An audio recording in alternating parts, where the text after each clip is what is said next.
सांग मैंने यही वीडियो मु देखा जाऊँगी आमर जो फिशिंग ट्रॉलर इंजिन टी चली आसी तो सही इंजिन किपरि भाव में गाड़ी अनलोड हो तार पूरा प्रोसेस आपण मानक देखेबी तो वीडियो टी पूरा देखते मो सहित जोड़ी रुहतु। तो सांग मैंने देखी पार्टी ऑलरेडी इंजिन टी चली आसी एवं ताकू अनलोडिंग करने कार्य मध्य स्टार्ट हो सारा।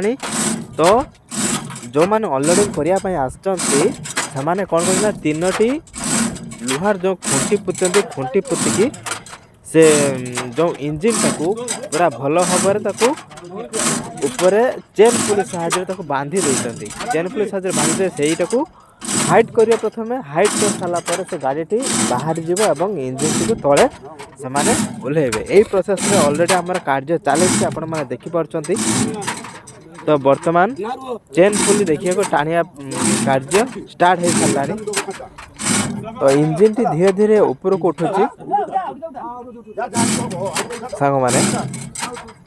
तो यहाँ जो फिशिंग ट्रॉलर रो 7 नंबर वीडियो तो जो मैंने वीडियो गुड़िक देखी ना प्लीज जाकि मो यूट्यूब चैनल रे डिस्क्रिप्शन रे मुझे देदेवी ये वीडियो डिस्क्रिप्शन में देदेवी वीडियो जाकि पूरा देखी दिखाते फ्रेंड्स।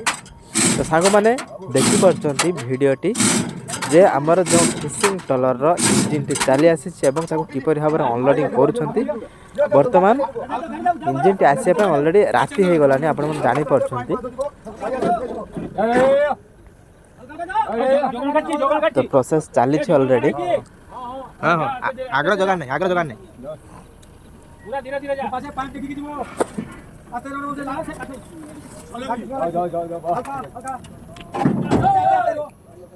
देखी पार्टी सांग माने वर्तमान धीरे धीरे गाड़ी टी आगु को जाउ किंतु आर पट साइड रे जस्ट टिके लागी जाई इंजिन रे तेणु गाड़ी टी पुणी अटकी गला। मालटा झुली दबो की मालटा झुला कने से पिछु दे एमा काटिबो मालटा को झुली फ्रीबो झुलाओ झुलाओ आगे झुलाओ मालो आगे उठाओ हां हां एदार उतारो करे पाछी सब ठीक है उल्टा काला चलती है याला। फ्रेंड्स एटा होची हमर 550 HP रो इंजिन वाईचाई चाइना कंपनी एटा होची हमर इंजिन टी 550 HP रो एटा इंजिन।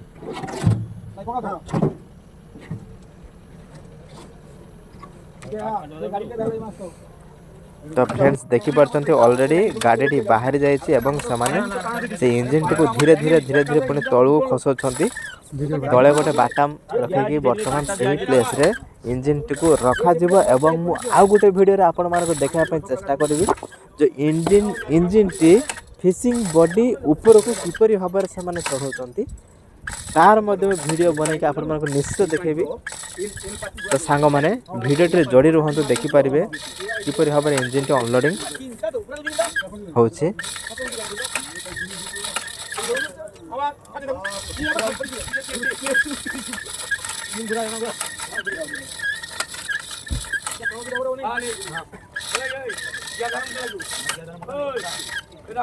ए मोटा बोल ए माल दे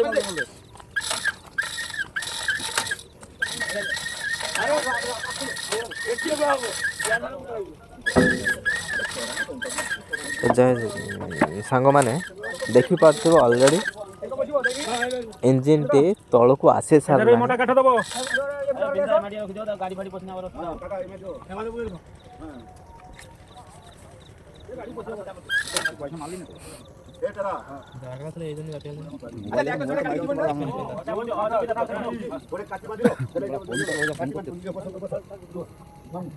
तो फ्रेंड्स मु जा जानिबा को पाइली वर्तमान जो माने इंजिन टी को उठेबे से माने कहउथिले तार गियर बॉक्स एवं इंजिन दीटा को अलगा कर दो कारण गियर बॉक्स सहित उठाइले बहुत वजन हो जिवो ट्रॉलर ऊपर को उठिया पे बहुत वजन हो जिवो तेणु से माने दीटा पार्ट को अलगा करी अलगा अलगा उठेबे।